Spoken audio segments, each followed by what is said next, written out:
Imagine you've been waiting for, I don't know, months, maybe even years, for this highly anticipated, completely groundbreaking piece of software. Right. You finally download it, you're, exploring the interface, you're marveling at what it can do, and then instantly it is wiped from your device. Just completely gone. Gone. But it's not a bug. It's not a server crash or anything. It's a global government mandate literally pulling the plug on the whole operation. I mean, it sounds like the inciting incident of, like, a cyberpunk thriller or something. Right. But this isn't science fiction. This is exactly what played out earlier this week. Yeah, earlier this week, Anthropic rolled out their brand new Claude Fable 5 and Mythos 5 AI models, and then almost immediately they had to abruptly disable them. Yeah. Through Amazon's AWS, they shut off access for all users globally. So our mission for this deep dive is to unpack this totally unprecedented collision between the U.S. government and Anthropic. This really is unprecedented. Exactly. We have a stack of reporting, research, and statements here, and it all points to a singular conclusion. This isn't just, a minor tech news blip.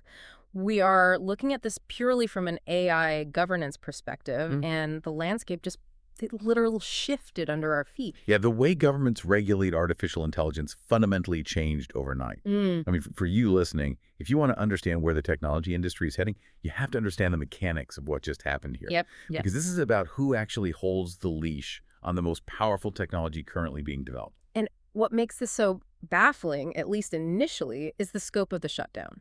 Because the U.S. directive that caused this was specifically targeting, quote, foreign nationals. Right, that was the exact language. But Anthropic had to pull it for everyone on Earth.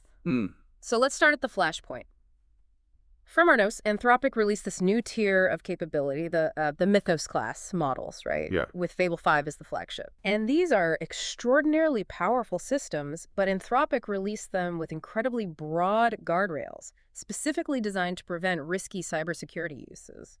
Which, is standard practice for frontier models right now. You build a highly capable system, but you put a fence around it. Right. But the U.S. government stepped in and claimed they found a method to bypass those safeguards. They claimed to have found a jailbreak. And I think we really need to define that mechanically because, jailbreak sounds like some hacker in a dark room smashing through a firewall with brute force code. Oh, yeah, totally. But with large language models, it's an entirely different thing. Right. A jailbreak in this context is, well, it's essentially a linguistic trick. You aren't hacking the server. You are feeding the AI a highly specific, complex riddle that confuses its safety training. Oh, wow. Yeah, you're tricking the model into bypassing its own guardrails to output restricted information, which in this case would be malicious code or vulnerability analysis. And the specific claim from the government is that this jailbreak allows Fable 5 to identify software vulnerabilities. Right. Now, on the surface, identifying a software vulnerability sounds like a good thing, right? Like you find the bug, you fix the bug. Yeah, you would think. But the government is specifically sounding the alarm about the banking sector. Why banks? Well, because banking systems don't run on sleek, modern code bases. Yeah. They run on, frankly, incredibly old legacy infrastructure. Right. Much of the global financial system is actually built on COBOL, which is a programming language from the 1950s and 60s. It's the 1950s. Yeah. Most modern programmers don't even know how to read it, let alone patch it effectively. It's this massive tangled web of decades-old logic. So if an AI can instantly ingest millions of lines of that archaic code, understand it better than human engineers, and spot invisible loopholes, it goes from being a helpful chatbot to an automated skeleton key for global finance. Exactly. That is the government's fear. If a frontier model is suddenly weaponized to scan that legacy code, the potential for catastrophic cyber attacks it goes through the roof. Yeah. It changes the timeline for a breach from months of manual hacking to a matter of seconds. I hear that, and obviously a secure banking sector is totally non-negotiable. But I'm looking at Anthropic's response here, and I have to push back a bit on the government's immediate reaction. Oh, for sure. Because Anthropic claims the government only provided verbal evidence of a narrow, non-universal jailbreak. Verbal evidence. Right. No massive dossier of proof. Nothing. No reproducible data sets.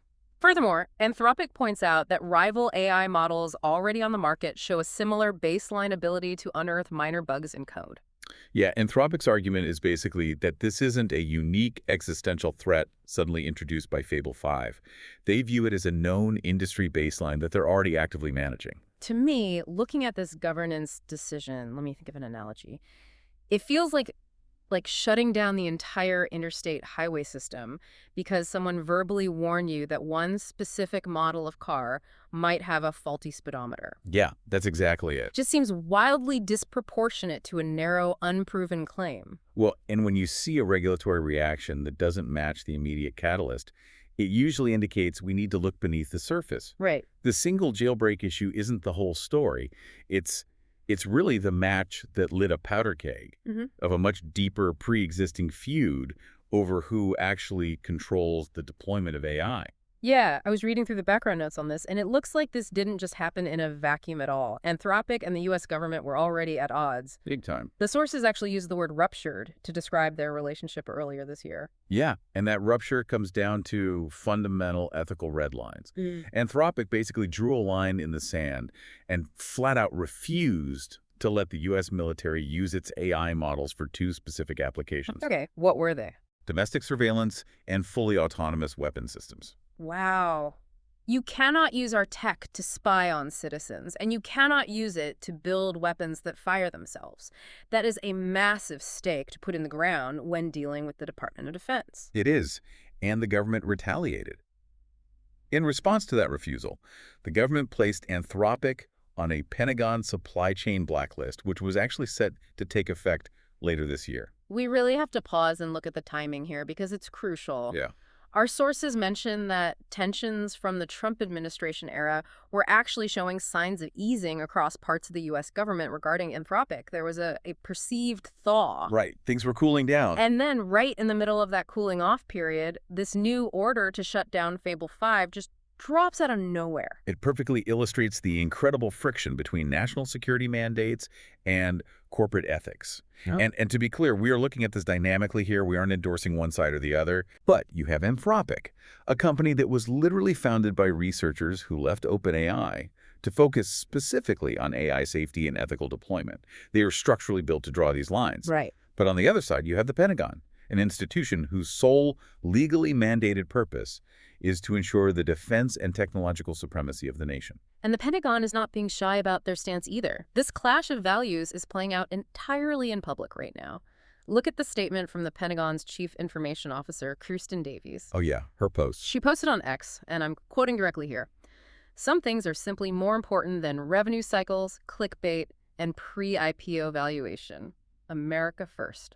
Always. I mean, calling out the pre-IPO valuation is a very sharp, very deliberate rhetorical strategy. It's incredibly pointed, because the context here is that Anthropic confidentially filed for a U.S. IPO just last month. Right. They are in a massive race to edge ahead of OpenAI and reach the public markets. Davies isn't just arguing the merits of national security, she is directly attacking Anthropic's financial motivations. Yeah. She is framing their ethical stance, their decision to restrict military use, as just a smokescreen for greed and pre-IPO hype. And it completely reframes the entire debate. I mean, Anthropic says it's about ethics versus militarization. The Pentagon says it's about national security versus corporate profit. Yeah. But what is truly staggering here, from an AI governance perspective, is the specific tool the government used to win this round. They didn't rely on the blacklist. They didn't issue a standard fine. They used an export control directive. And this is where the real governance earthquake is happening, the mechanism itself. Right. We have to look at the historical context of export controls. For years, U.S. efforts to halt foreign adversaries' AI capabilities to basically keep this tech out of rival nations' hands focused almost entirely on hardware. Like the physical infrastructure. Exactly. The microchips, the advanced silicon. Right. Export controls have traditionally targeted the tangible tools used to build AI data centers. Regulating hardware is like stopping a cargo ship full of microchips, you know? Yeah, you can track it, you can physically inspect it, you can seize it at the border. Exactly. It's a tangible, physical choke point. But this new action against Fable 5 marks a major escalation. They are now restricting foreign access to the software itself. The AI model, the code, the math, it's now being treated like a restricted munition. But trying to regulate an AI model based on citizenship, I mean, that's like trying to stop a specific drop of water from crossing the ocean. It really is. The practical nightmare of this governance model is just mind-boggling. We aren't talking about software that you burn onto a CD-ROM and mail to someone. Fable 5 and Mythos 5 are cloud-based AIs. Right. How do you stop only foreign nationals from using a website or an API? Well, you're hitting on the mechanical impossibility of the directive. Yeah.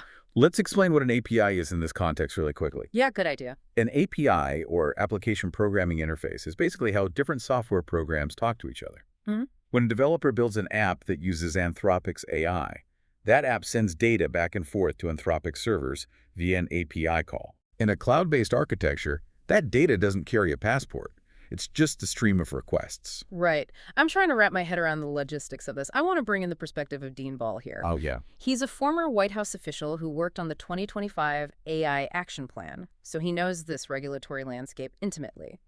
He noted that this order implies all non-Americans would be restricted from using Anthropic's latest models, even if those people are physically sitting in an office in San Francisco. I mean, the regulation essentially shifts the boundary from geographic borders to individual identity. Right. Ball said, and I quote, "This means you should expect to have to prove your citizenship to use Anthropic models. Prove your citizenship to use a chatbot. It's crazy. If I'm sitting in a cafe in California using an AI tool on my phone, how on earth does the server know if I'm a U.S. citizen or a tourist? The infrastructure for that level of real-time identity verification, it just doesn't even exist on the internet right now." No, not at all. Implementing that would fundamentally break the current architecture of digital access.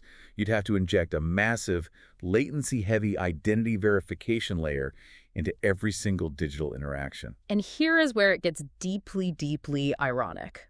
Let's look at Anthropic's own team. Oh, this part is wild. The very people building these frontier models. Key personnel at the company co-founder Chris Olah, AI researcher Andrzej Karpathy, and philosopher Amanda Askell. They were all born outside the United States. It creates a bizarre legal paradox. Reuters actually reached out to ask about this, but Anthropic declined to comment on the citizenship status of their staff or, whether they lose access. But the question is sitting right there. If this export control is strictly enforced, does that mean the very architects of the AI are legally barred from logging into the model they just built? Yeah, it highlights the friction of applying a 20th century regulatory framework to a 21st century highly decentralized workforce. I mean, can a company legally test its own product if significant portions of its engineering team are foreign nationals? Wow. This logistical nightmare, this total impossibility of perfectly verifying the citizenship of every single API call and web user in real time is exactly why Anthropic couldn't just block foreign users. They had to pull the plug for everyone. They had absolutely no choice. Yeah. If Amazon's AWS, the cloud unit actually hosting the models, if they can't guarantee a foreign national isn't slipping through and the penalty is violating federal export controls, you don't risk it. No, of course not. You shut down all regions. Late Friday, access was revoked for all users globally. Which brings us to the chilling effect this is having on the entire AI industry right now. Yeah. Because if Amazon has to shut off the servers for everyone just to comply with this vague rule, that doesn't just hurt Anthropic. Right. That changes the math for literally anyone building AI right now. And Anthropic issued a very stark warning about this. They stated that if this standard is applied across the industry, it would, quote, essentially halt all new model deployments for all frontier model providers. All of them. I mean, think about the mechanics of research and development. Companies are spending billions of dollars and massive amounts of computational power to train these frontier models. Billions. If the U.S. government can force a global shutdown of a model deployed to hundreds of millions of people based purely on a verbal, unproven claim of a narrow potential jailbreak, I mean, how can any executive sign off on a new release? You can't. You'd spend billions training a model only for a single phone call from a regulatory agency to turn your entire cloud infrastructure into a brick. Exactly. The bar for an export ban is suddenly incredibly low and completely opaque. The risk profile for AI development just became fundamentally incalculable. If the rules of deployment can change after the product is already live, based on verbal evidence, investment in frontier models becomes a massive liability. But I want to unpack the grand irony of all of this, because this is the part of the deep dive that really struck me. The timing is just almost too perfect. When did this global shutdown happen? Friday. Yep. Do you know what Anthropic was actively doing just 2 days prior on Wednesday? Oh, they were in Washington. They were actively lobbying the government, calling for greater U.S. oversight of AI. Yeah. Anthropic, the company that just got financially and operationally nuked by regulators, was asking regulators to step in. They explicitly called for the government to have the ability to block models with unacceptable risks. It is a profound contradiction. I mean, on Wednesday, Anthropic is saying, please regulate us. We need a framework to block dangerous models. Right. On Friday, the government uses an export control to block their model, and Anthropic is furious, issuing statements that the action did not follow principles of fair and fact-based regulation. It almost sounds hypocritical until you look at the governance mechanism. They want regulation, but not this regulation. Right. It perfectly synthesizes the current crisis in AI governance. The tension isn't about whether AI should be governed. Even the major AI companies agree it should be. The tension is entirely about how. The real takeaway here isn't just about Anthropic being unlucky with their deployment. It's that the speed of AI development has completely outstripped the government's regulatory vocabulary. Precisely. Anthropic wants regulation based on clear, transparent, objective principles. They want a shared testing framework. If a model fails the test, it doesn't deploy. Makes sense. But Friday's action highlights a gaping hole. Regulators and developers currently have no shared objective rubric for assessing what constitutes a dangerous jailbreak. Yeah. Anthropic says this jailbreak is narrow and non-universal. It's a linguistic trick that rival models also fall for. Right. But the government says this jailbreak is a national security threat that could expose Kabul legacy code and take down the banking sector.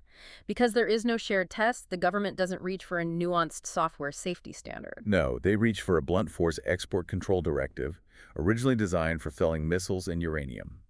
The tools simply do not fit the technology. The government is trying to regulate a 21st century digital intelligence using a 20th century geopolitical framework. And when those two things collide, the result is the global shutdown of Fable 5.